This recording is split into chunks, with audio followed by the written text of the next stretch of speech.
To start off what I want to share with you today, I'm going to play for you a little audio clip that my wife sent me on Voxer last night. My dude, you never start a conversation to your wife with, I met a man.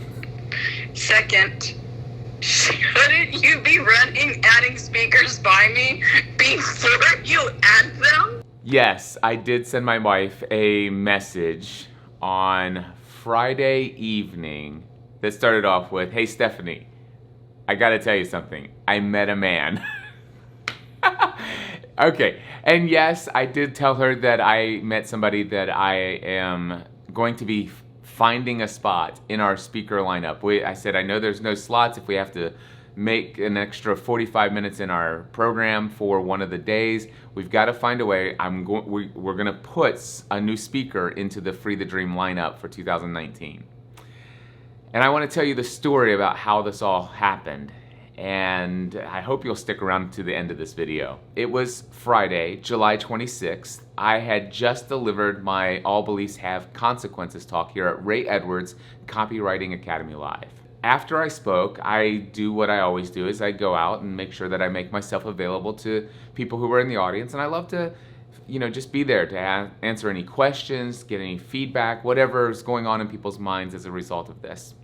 And I had several people come up to me, and then there's a man that walks up and he introduces himself. His name is Dale, and Dale says to me, "Cliff, that was the most inspiring message. I'm so incredibly motivated by you. I'm such a fan of your work. I've been listening to your podcast for years, and you've really helped me in so many ways unlock and free several of my dreams, and I just want to say that I appreciate you." The interesting thing, though, that's unique about this gentleman, that seemingly stood out from everyone else, is that he's 87 years old. All right? 87 years old, and this man is sitting here telling me how much an inspiration I've been to him, and that he's a fan of mine, and all of this other stuff. And he begins to tell me about himself, and that, hey, I've reached out to you a couple times via email in the past, and he's telling me a little bit about his life story. He says, I live in Bowling Green, Kentucky, where your daughter goes to college, and he's telling me all little bits and pieces of his story, little bits and pieces of his life, things that, quite frankly, I was very interested in learning. He's telling me some of the things that he's hoping to get out of the conference, the kind of people he's looking to meet, and stuff like this, and what he's trying to achieve to take his dream to the next level. And he tells me the story of his wife. He and his wife, by the way, Mary Jo, they will be married 68 years on December 23rd of this year. He says, Lord willing.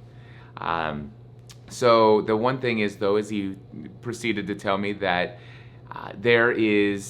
she's had dementia for the past 8 years, and that's been a challenge, and he's full-time her caregiver. But the thing is he's not telling me this in a way that it's like, I want you to feel sorry for me. He's not telling me this in a way that, like, woe is me. He's not depressed.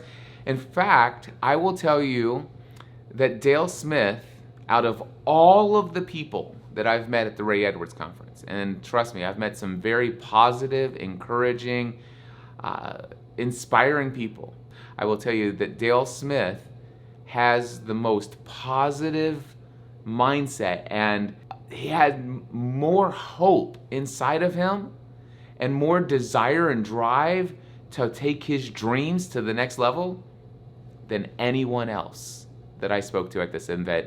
And that would include all of my peers and friends on the stage of this event. And that just spoke to me deep down inside. And so he didn't want to take up my time. Other people wanted to chat with me, and so he shook my hand and said, "Thank you so much for what you do," and he wished me great success. And that was it. That was our encounter. But it left a mark on me, so much so that I talked about Dale Smith all day long on Friday.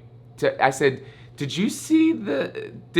you met Dale Smith? And they're like, "Oh yeah, I met Dale Smith, and everybody lit up when they talk about Dale Smith, the guy that they met at this event. And that evening I was talking to my friend Rusty Ryle.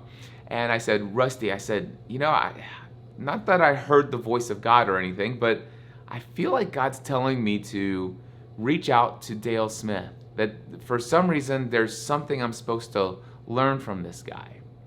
All right? And the thing is I don't know what it is, but I feel like I'm supposed to reach out to Dale, because Dale gave me his contact information.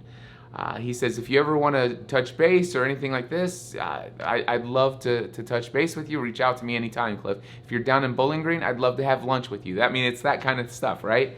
And something told me that I'm supposed to reach out to Dale. And I'm supposed to have a conversation with him, and maybe a series of conversations. But there's something that I'm supposed to learn from Dale. That he's got some life experience to share with me. It's that clear. And the cool thing is, Rusty Ryle, you're the one, you heard this Friday night, right? This is before I knew anything really about Dale Smith, other than what I've told you already so far in this video. So, it's the next day, and the event's going on, and there's a break, and I go and I find myself a nice place to sit out in this open area. And there's a couple extra seats around me and stuff like that. And I saw Dale walk by. And I said, Dale, would you mind if I ask you a couple questions? Can we have a conversation? There's a seat here if you'd like.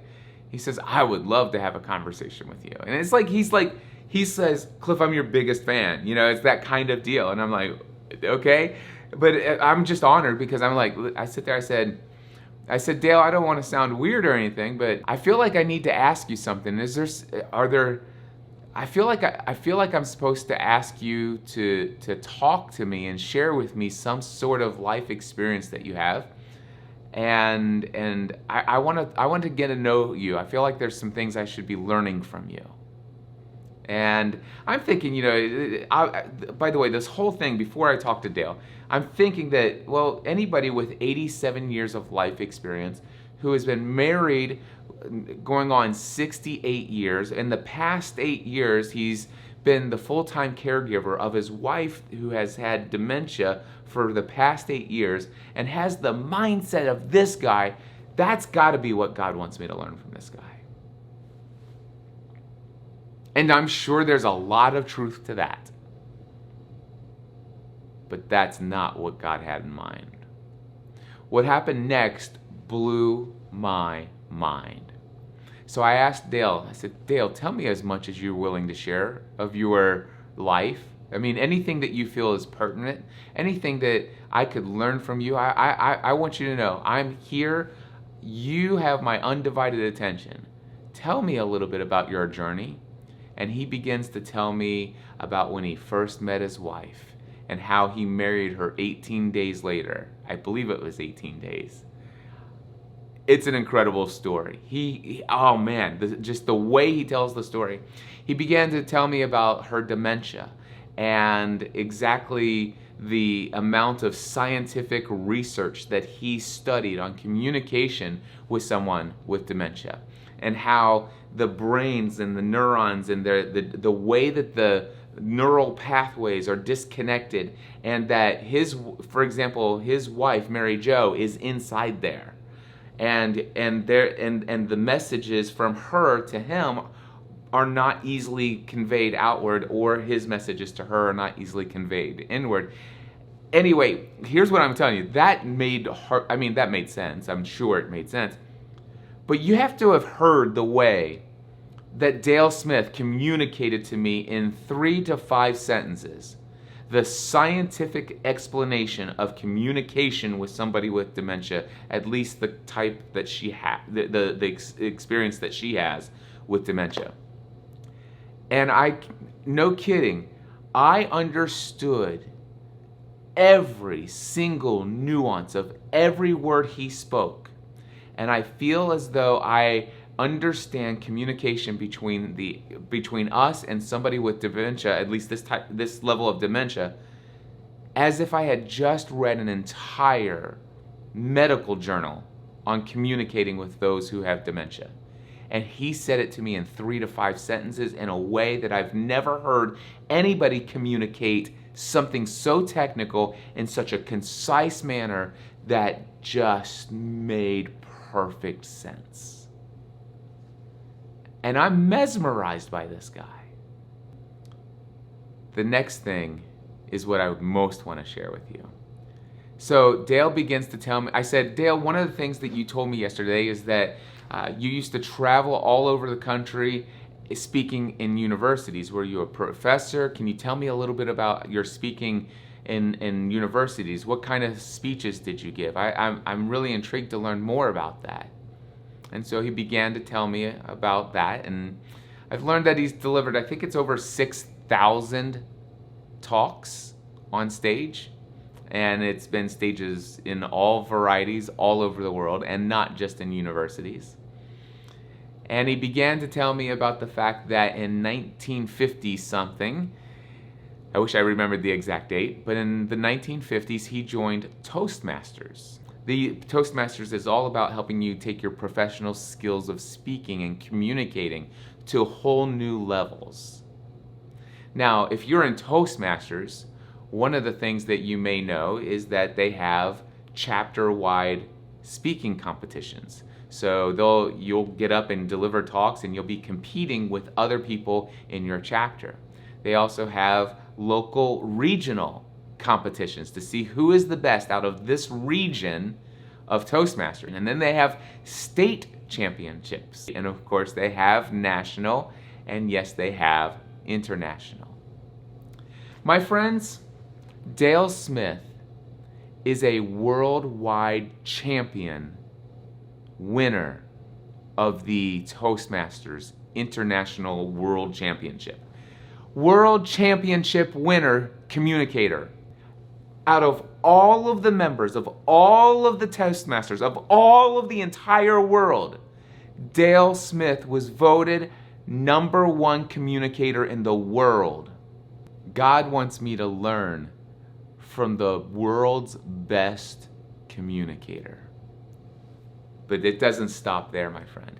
So he tells me about some of the talks that he's delivered over the years, and he's telling me about what his current dreams are and what message he feels like he most needs to put into the world with the 5 to 10 years that he may have left. And those are his words. He's like, listen, I looking at my family history about how long, those before me lived, I figure I have somewhere between 5 to 10 years. And I'm intentional about how I'm going to spend those. And so this is what I'm working on. This is what I'm developing. This is what I'm going after. This is what my dream is. And he told me about an illness that happened a couple years ago that kind of took him off the speaking circuit. And he says, I'm looking to get maybe back into that again. 87 years old, and he's looking to get back into some speaking on the stage again. This guy's incredible. So he tells me, he's sitting there, he says, I've been working on this skit. It's called, I think it's The Crabby Old Man. And I believe he was telling me about something that it's like a skit where this man it's an old, crabby old man, and he's kind of doing a monologue about what the nurses in the nursing home are thinking about him or something of that nature. And so he's telling me about why he's creating this message, this skit, this drama piece. And the one thing I want to tell you, and if, Dale, I know that you're probably going to watch this video. I mean this in the utmost respect. I mean, when Dale's walking around, he is walking around able-bodied. All right? This is not a man who is 87 years old walking with a walker. Not that there would be anything wrong with that. He's not walking with a cane, and not that there would be anything wrong with that. But at 87 years old, Dale Smith is walking around the factory here in Franklin, Tennessee at Ray Edwards Copywriting Academy, a live event, and he's walking around, and he moves at a pace that I would say, if I could say with respect, I would say he's a frail a man that he's walking around. I mean, it's obviously, you know, somebody at that age, you fall down, you're going to hurt yourself. And so you're obviously going to take care in the way that you move. You're going to be very intentional with every move you make. And so here's the thing. When I'm looking at Dale, when he's in front of me, I'm aware that I'm looking into the eyes of a man who is 87 years on this planet.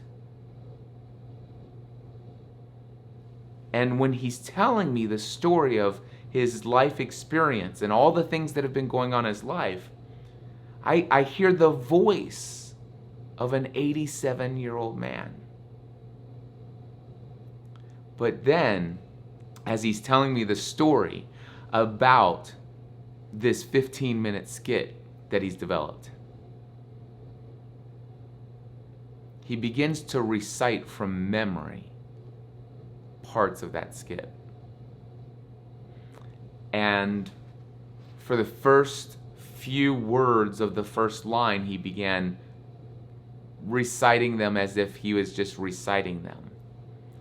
But by the end of the first sentence, he slipped into character. And in an instant, I was no longer in Franklin, Tennessee.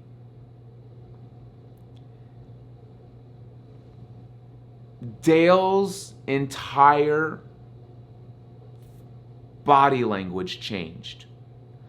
Dale's voice had more power and resonance in it than I'd ever, it commanded my attention.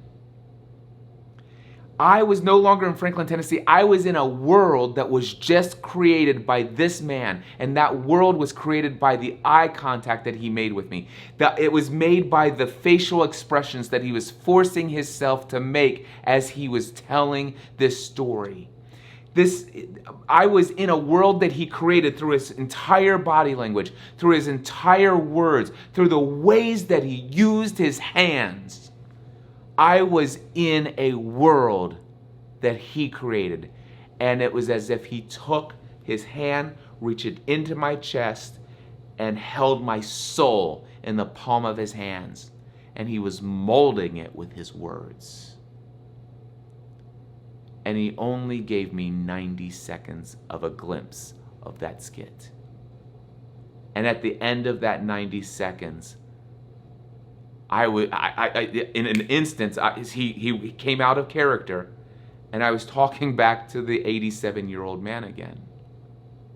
But for a few moments, I was talking to the most powerful communicator I'd ever experienced, ever witnessed in my life. And my friends, I am a devotee to learning about communication. I study great communicators, and I've never in my life met a communicator more powerful than the 90 seconds that I had just witnessed right in front of me. I was blown away.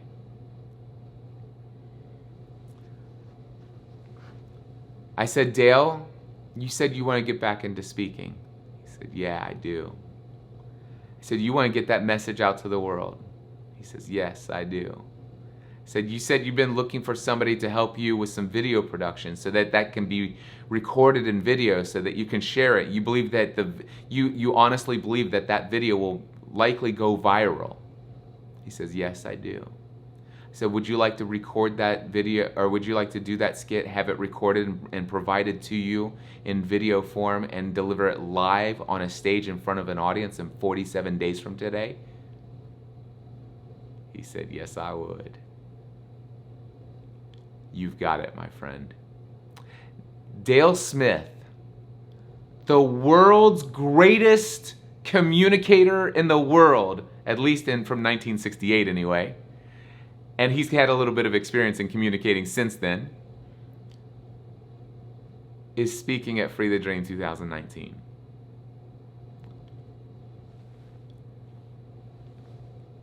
And not only that, but he's going to be my personal coach in communication. He's going to, after every single time I'm on stage at Free the Dream, I'm going to do my opening keynote address. and he's going to come backstage, and he may stay backstage, I don't know, but he's going to monitor what I'm doing, and after each talk, he's going to coach me on some tweaks that I can make before my next talk, because I'm speaking 7 times at Free the Dream.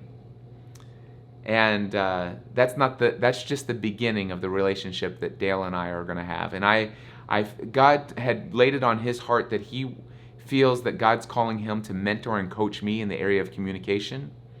And before I even knew that, I felt that I needed to also not only learn something from Dale, but I'm committed to seeing him succeed in the things that I have the ability to help him succeed in. That's what I wanted to share with you today. I'm beside myself.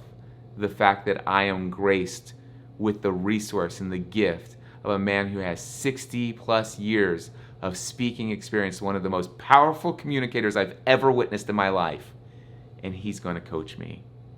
And so as I wrap up this video, I want to leave you with a thought. When you discover what your true identity is and begin to fully embrace who you were created to be, every resource you need to achieve your dreams that were planted inside of you will be made available to you. You see, I believe that we were all created for a purpose. That God, when he created us, he knew us before he knit us together in our mother's womb. I believe that he also said, "For I know the plans I have for you, declares the Lord, plans to prosper you, not to harm you, plans to give you hope and a future." There's work that he's created in advance for us to do. The dreams inside of you were planted by your Creator. You were created for a purpose. You have a true identity, and when you fully embrace it, God will give you every resource necessary. Every resource will be made available to you to achieve the realization of the dream for which you were created. I believe one of those resources for you is the Free the Dream Conference. If you're watching this video and you're hearing my voice right now, at this point, I'm convinced that one of the resources to set you free from things that are holding you back from living the life for which you were created is the Free the Dream Conference. Right now is the time to live the life of your dreams and do the work you were created to do. Come to Free the Dream Conference. freethedreamconference.com. I look forward to seeing you there.